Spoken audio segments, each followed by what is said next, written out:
ಕೊನೆ ಭಾಗಕ್ಕೆ ಅದೇ ಕೊನೆಯವಾಗಿ ಬಂದವಳಿಗೆ ಬಂದ ವಿಧಾನಗಳೆಲ್ಲ ಮೊದಲಿಗಳಾಗಿ ಬಂದು ನನ್ನ ಪಾದ ಸೇವೆಯನ್ನು ಮಾಡಿ ಹೋಗ ತಕ್ಕೊಳ್ತೀನಿ.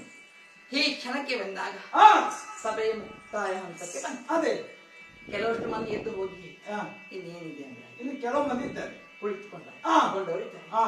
ನನಗೆ ಎದ್ದು ಹೋದವರು ಮುಖ್ಯ ಅಲ್ಲ, ಇದ್ದವರು ಏನು ಮಾಡ್ತಾರೆ ಎಂದು ಗಮನಿಸಕ್ಕೆ ಆಗ್ತದಲ್ಲ. ಅದೇ ಯಾಕೆ ಈ ರೀತಿ ಬಂದಿದ್ದಾಳೆ ಎಂಬುದನ್ನು ಇದ್ದವರು ನೋಡಿದ್ರು. ಅಲ್ಲ, ಅವರಿಗೂ ಆ ಜಿಜ್ಞಾಸೆ ಆಗಿದೆ.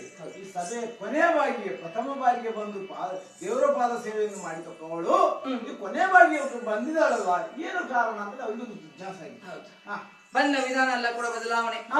ದಂಡೆಗೆ ಇಲ್ಲ, ಸಿಕ್ಕಿರಲಿಲ್ಲ, ಜಯಘೋಷ ಹೇಳಲಿಕ್ಕೆ ಇಲ್ಲ, ಕೇಳುದೇ ಇಲ್ಲ, ಬೇಡ ಹೌದಾ ಆಗುತ್ತೆ.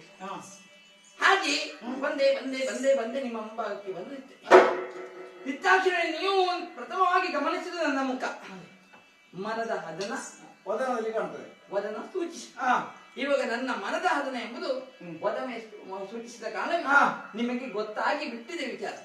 ಏನು ನನ್ನ ಅಂತರಾಳದ ವಿಚಾರ ಏನಿರಬಹುದು ಬಹಿರಂಗವಾಗಿ ನಿಮಗೆ ಗೊತ್ತಿದ್ರು ಗೊತ್ತಿಲ್ಲದ ಹಾಗೆ ನಡೆಸ್ತೀನಿ.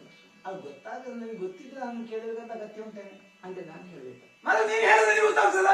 ಶಂಕರಿಂದ ಬಂದ್ರೆ ಮಾತ್ರ ತೀರ್ಥ ಮತ್ತೆ ಕೊಡಪಾನದಲ್ಲಿ ನೀರು ತಂದಿಟ್ರೆ ಅದೇ ತೀರ್ಥ ಅಂತ ಹೇಳ್ತಾರ. ಅದು ನೀರು ಬರೇ, ಅದನ್ನು ಕೊಡಪಾನದಲ್ಲಿ ಇಟ್ಟ ನೀರಂತ. ಶಂಕರಿಂದ ಬಂದ್ರೆ ಅದು ತೀರ್ಥ. ತೀರ್ಥ ಸರಿ ಅಂತಾದ ಮಾತ್ರಕ್ಕೆ ನಾನು ಹಾಗೆ ಹೇಳ್ಬೇಕೆಂಬುದು ನಿಮ್ಮ ಛಲ. ಮಗುವೊಂದು ಅಳದೆ ತಾಯಿ ಯಾವತ್ತದ ಆಹಾರ ಕೊಡ್ತಾರ ಕೊಡುವುದಕ್ಕಿಲ್ಲ. ಕೆಲವು ತಾಯಿಯಂದಿರು ಮಲಗಿದ ಮಗುವನ್ನು ಚಿಮುಟಿಸಿ ಅದು ಇರಿಸಿದ್ದಾರೆ. ಅದರಿಂದ ನಾವು ಬೇರೆ ಕೆಲಸ ಇರ್ತದೆ, ಆ ಕೆಲಸ ಮುಗಿಸುವುದಿಲ್ಲ. ಆ ಕೆಲಸ ಹೋಗುದು ಬೇಡ, ಮಗು ಅಳ್ತಾ ಇದೆ, ಮತ್ತೆ ಕೇಳಲಿಕ್ಕೆ ಯಾರು ಹೋಗುದಿಲ್ಲ, ಹೇಳಲಿಕ್ಕೆ ಯಾರು ಹೋಗುದಿಲ್ಲ. ಹಾಗೆ ಅತ್ತೆ ಕಾಟ ಇದ್ರೆ ಕೆಲವರು ಹಾಗೆ ಮಕ್ಕಳನ್ನ ರೊಳಿಸಿಕೊಂಡು ಮಕ್ಕಳ ಹತ್ತಿರ ಇರ್ಬೇಕಲ್ವಾ ಅದೇ ಎಂಬ ವಿಚಾರ. ಅದು ಒಂದೊಂದು ಪಂಗಡದವರ ವಿಭಾಗ, ಅದಕ್ಕೂ ಕೂಡ ವಿಚಾರ ಎಂದು ಕೊಡುವ ಸ್ವಾಮಿ. ಈ ಗಳಿಗೆಯಲ್ಲಿ ನನ್ನ ಮುಖವನ್ನು ಗಮನಿಸಿದಾಗ ಮುಖಕ್ಕೆ ಇದ್ದಂತಹ ಚೈತನ್ಯ ಇಲ್ಲ ಇಲ್ಲ, ಕಳೆಗಳೆಲ್ಲ ಕುಂದಿ ಹೋಗಿದೆ, ಬಾಡಿ ಹೋದಂತ ವದನ. ಸಮುದ್ರದಲ್ಲಿ ಇಟ್ಟಿರುವಂತಹ ಕಮಲದ ಹೂವನ್ನು ತೆಗೆದು ಕಾದ ಬಂಡೆಯ ಮೇಲೆ ಹಾಕಿದಾಗ ಆ ಕಾದ ಬಂಡೆಯ ಬಿಸಿ ಬೇರೆ ಇನ್ನೇನಂತ